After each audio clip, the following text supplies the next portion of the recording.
तो नमस्कार, मैं सौरभ गोस्वामी। जिला पंचायत हो चुनाव, चाहे ब्लॉक प्रमुखी के चुनाव हो, किस प्रकार का तांडव देखने को मिला है वो किसी से छुपा हुआ नहीं है।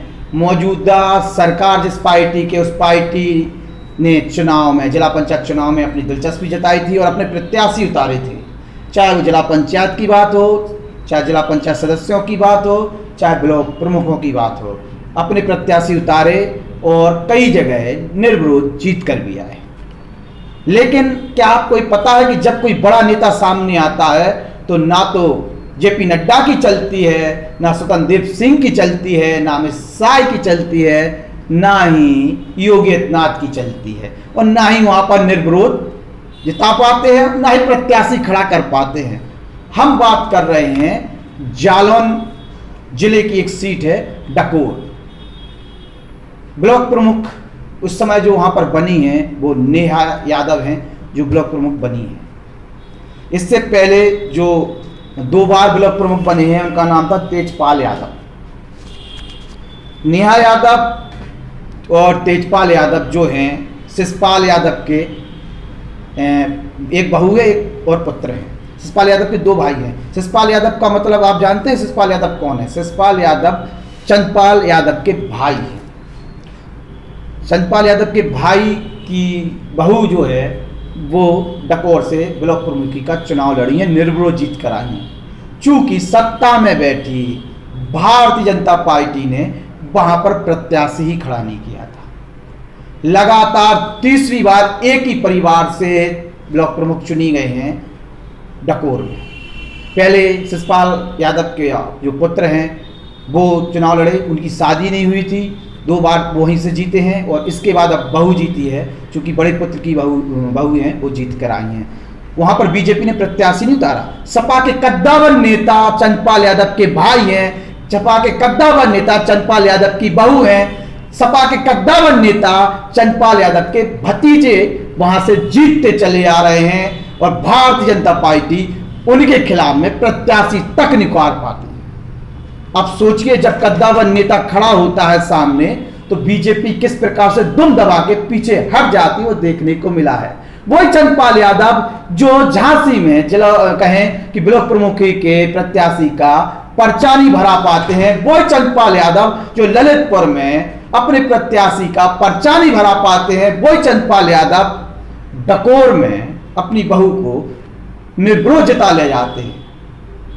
ना तो जिला पंचायत में जो होता है उस पर कोई चर्चा होती है, सदस्य के चुनाव नामांकन नहीं भरने दिया जाता है उस पर कोई चर्चा नहीं होती है, ललितपुर में नहीं भरा जाता उस पर कोई चर्चा नहीं होती है।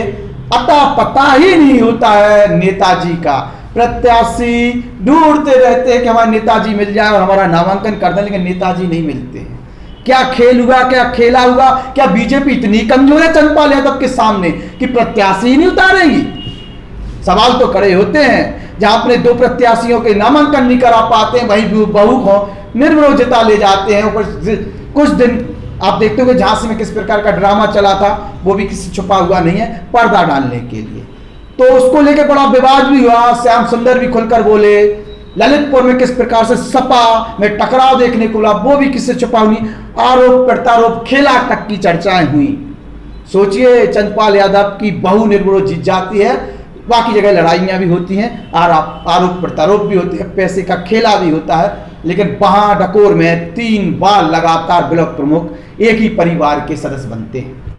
अब ये मानिए कि 15 साल केवल सपा समर्थक प्रत्याशी वहां से जीते हैं, बीजेपी नहीं, और कोई पार्टी भी वहां पर प्रत्याशी खड़े नहीं कर पाते। चंद्रपाल यादव का क्या कद है वो आप समझ सकते हैं, और सवाल भी बहुत कुछ खड़े हो रहे हैं उस जीत से। मीडिया ने उस समय कुछ रिपोर्ट छापी होंगी, आज हमारे पास एक बीजेपी का लेटर आया है, उसको भी आप देखिए। हम तो बीजेपी से पूछ रहे हैं आखिर क्या मजबूरी थी, क्यों डर गए, क्यों भाग गए, क्यों प्रत्याशी खड़े नहीं किए? अगर आप इतने ही अच्छे नेता हैं, आप किसी से डरते नहीं हैं, आपके अंदर केवल राजनीति, वो भी साफ राजनीति आप करते हैं, लेकिन चंद्रपाल यादव के सामने क्यों होने पड़ गए? सवाल खड़े होते हैं। आप क्या समझते हैं, क्या खेला हुआ है? क्या चंद्रपाल यादव ने कोई धोखा दिया है अपनी ही पार्टी सपा के लिए?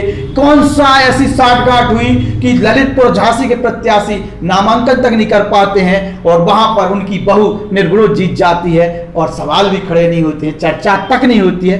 क्या सवाल, क्या साठगांठ है? आप समझते हैं तो आप कमेंट बॉक्स में जरूर लिखें, जो भी सपा के नेता समझते हैं जरूर लिखें। और वो सीट है जहां पर भारतीय जनता पार्टी बहुत मजबूत थी, जहां भारतीय जनता पार्टी के समर्थक जीत कर आए थे।